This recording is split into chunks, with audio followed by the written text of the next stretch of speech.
Bismillahirrahmanirrahim. Assalamualaikum warahmatullahi wabarakatuh. Kami dari kelompok 14 ingin mempresentasikan jurnal artikel ilmiah dengan tema PMK Kesehatan Masyarakat atau penyakit mulut dan kuku di hewan ternak. Sebelumnya, izinkan kami memperkenalkan diri terlebih dahulu. Saya Istiqomah Ridila Ranasari, dan ada teman saya Ayu Rusdiana Dewi, dan yang terakhir ada Muhammad Iqbal Abdan Sakuran. Oke, jika ditanya apa alasannya mengambil tema PMK ini dan apa hubungannya dengan kesehatan masyarakat ini. Jadi sebelum memasuki presentasi, akan sedikit saya jelaskan mengapa kami mengambil tema PMK ini. Alasan mengambil tema PMK ini karena informasi tentang PMK di Indonesia sudah lama tidak dimunculkan dan sangat sedikit dipublikasikan. Dengan mengamati situasi dan kondisi yang berkembang saat ini, wabah PMK sedang merebak di Indonesia dengan status darurat. Ditambah, hampir setiap hari perkembangan serta keadaan PMK di Indonesia selalu ada di pemberitaan, salah satunya di televisi. Terlebih lagi, mendekati Idul Adha, banyak hewan kurban terpapar PMK. Bukan hanya itu, peternak di Jawa Barat terancam rugi sekitar 9 miliar rupiah diakibatkan kasus PMK ini. Sekarang pun hewan kurban diwajibkan memiliki surat bebas PMK serta disemprotkan disinfektan. Pemerintah sekarang juga sedang menyarankan kepada Kementerian Dinas Ketahanan Pangan dan Peternakan atau DKWPP hewan ternak untuk divaksin dan dikarantina untuk mencegah penularan PMK. Lalu, apa hubungannya PMK dengan kesehatan masyarakat? Menurut saya, dengan adanya kesehatan masyarakat di kasus PMK ini, dapat mengoptimalkan banyak aspek dan preventif. Bukan hanya itu, menurut saya, kesehatan masyarakat itu bisa berinovasi dan menciptakan strategi pencepatan penanganan PMK di Indonesia yang sedang marak ini, dengan fokus mengedukasi peternak dan fokus memperkuat pelayanan kesehatan. Pada tanggal 3 Juli 2022, Menteri Koordinator Bidang Pembangunan Manusia dan Kebudayaan, Wahid Jidir, meminta kampus untuk menangani wabah PMK pada hewan ternak yang sedang merajalela ini dan mengubah makanan ke hasil laut. Maka dari itu, peran tenaga dan mahasiswa kesehatan masyarakat saat ini sangat penting. Tanpa panjang lebar, langsung kita masuk ke presentasi jurnal artikel ilmiah dari kelompok kami. Next. Next. Kesehatan hewan merupakan aspek yang penting dan berpengaruh terhadap perkembangan pemeliharaan ternak. Perkembangan hewan yang menurun dapat terjadi karena hewan itu terjangkit penyakit. Penyakit hewan ternak itu dikarenakan gangguan kesehatan yang disebabkan oleh adanya cacat gen, proses degeneratif, adanya gangguan metabolisme, trauma, keracunan, infeksi parasit, prion, dan adanya infeksi oleh mikroorganisme patogen yang diatur dalam Undang-Undang Nomor 41 Tahun 2014. Salah satu penyakit hewan saat ini yang sangat meningkat adalah penyakit mulut dan kuku yang terjadi pada hewan ternak. PMK merupakan infeksi vesikular yang parah yang dapat menginfeksi hewan berkuku cengkeh seperti rumit manusia, peliharaan, babi, dan sejumlah hewan besar yang liar.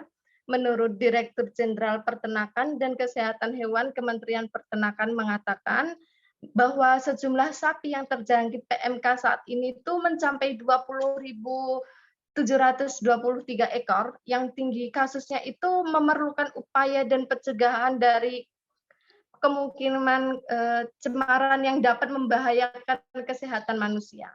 Next. Next. 2.1 Tinjauan umum PMK. Food and Mouth Disease atau sering kali masyarakat Indonesia menyebutkan dengan penyakit mulut dan kuku merupakan sebuah penyakit yang tingkat penularannya sangat tinggi. Penyakit ini menyebar antara hewan tertular pada hewan yang memiliki kuku belah dan glove hook. Hewan yang sering terserang oleh penyakit ini tersendiri antara lain sapi, kerbau, kambing, babi, rusa, onta, gajah, dan domba. 2.2 Epidemiologi PMK. Penyakit terhadap hewan ini banyak terjadi di penjuru dunia dan pastinya mengakibatkan kerugian terhadap ekonomi yang cukup besar. Pada Indonesia sendiri menjadi negara tertular pertama kali tepatnya tahun 1887 di Malang. Kemudian menyebar ke seluruh daerah Jawa Timur, termasuk halnya di Banyuwangi, bahkan masuk ke daerah Jawa Tengah yakni Blora. Kemudian masuk ke Jakarta tahun 1889, sementara masuk ke Aceh tahun 1892, pada Medan dan Kalimantan tahun 1906, pada Sulawesi tahun 1007, pada tahun 1007 menjadi lonjakan yang cukup besar, yaitu tercatat 1201 kasus. Pemerintah mengupayakan untuk dilakukan pemberantasan. 2.3 Etiologi PMK. PMK ini sendiri dibagi menjadi 7 seri type, yakni meliputi A, C, O, SAT1, SAT2, SAT3, dan Asia 1. Pada A, C, dan O merupakan sebuah serotipe Euroasiatik. Kemudian pada Asia 1 merupakan serotipe wilayah Asia. Kemudian untuk SAT1, 2, 3 merupakan serotipe wilayah Afrika Selatan, dan satu serotipe masing-masing virus memiliki banyak subtipe. Selanjutnya, perihal proteksi silang yang nantinya dapat berakibat infeksi terhadap hewan ataupun vaksinasi dari subtipe merupakan serotipe terhadap subtipe dan serotipe lainnya dengan rendah dan juga berbeda. Jika variasi terhadap antigen virus PMK semakin tinggi, maka masalah akan menjadi lebih besar. Kembali melalui seleksi strain terhadap vaksinasi dalam pengendalian wabah penyakit mulut dan kuku.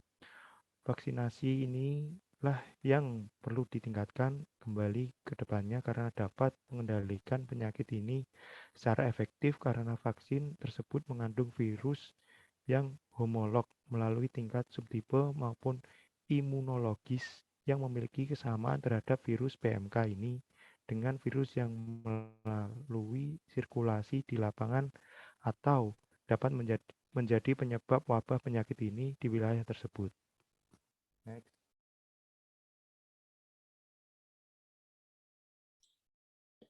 Selanjutnya, gejala klinis PMK. Pada gejala klinis yang dialami oleh hewan yang terserang PMK melihatkan kondisi patogenomik meliputi mulut lepuh, bahkan juga lepuh pada seluruh teracak kaki.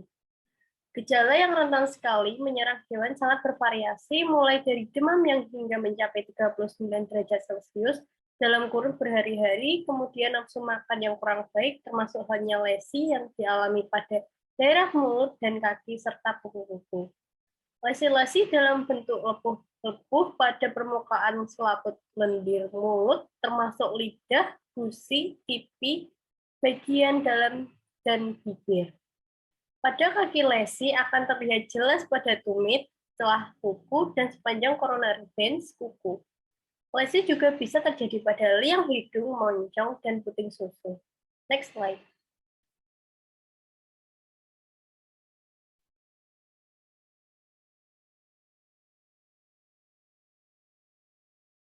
Selanjutnya, penanganan penyakit mulut dan kuku. Upaya pemerintah untuk menangani situasi ini dengan melakukan adanya gerakan masif terhadap penyakit mulut dan kuku berupa program vaksinasi yang dilakukan pada hewan secara berkelanjutan dalam kurun waktu selama 3 tahun berturut-turut. Atau biasanya program ini dinamakan dengan CRASH program pada tahun 1974. Tujuan program ini guna dapat memberantas penyakit tersebut hingga penyakit ini dapat berhasil kembali ke dalam status bebas PMK. Target vaksinasi ini sendiri dilakukan khususnya pada daerah Bali, Sulawesi Selatan, dan Jawa. Program ini diklarifikasi ke dalam resolusi yang berupa OIE atau Organisasi Dunia untuk Kesehatan Hewan nomor 11 tahun 1990.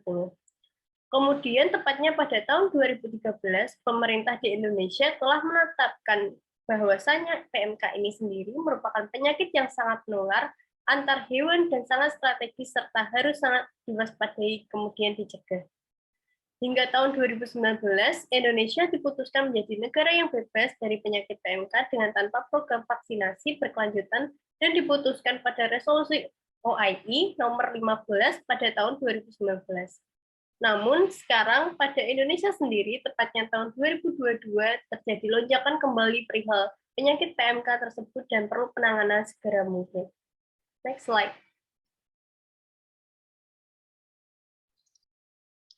Selanjutnya, kesimpulan pada materi kali ini adalah berdasarkan hasil studi pustaka yang telah kami lakukan, diketahui bahwa penyakit mulut dan kuku itu merupakan penyakit yang menyerang antar hewan dengan tingkat penularan yang sangat tinggi dengan ciri khas memiliki kuku belah atau cloven hoof, dan Picor coronavirus itu termasuk ke dalam virus kelas 4 serta memiliki genom yang bernama plus start RNA yang memiliki fungsi sebagai mRNA dengan memiliki gejala akan mengalami masa-masa inkubasi berkisaran dalam kurun waktu 2-8 hari, memerlukan upaya dalam penanganan PMK ini dengan dilakukan dan telah diupayakan oleh pemerintah, yaitu dengan adanya vaksinasi hewan yang akan dinamakan sebagai program cross programi.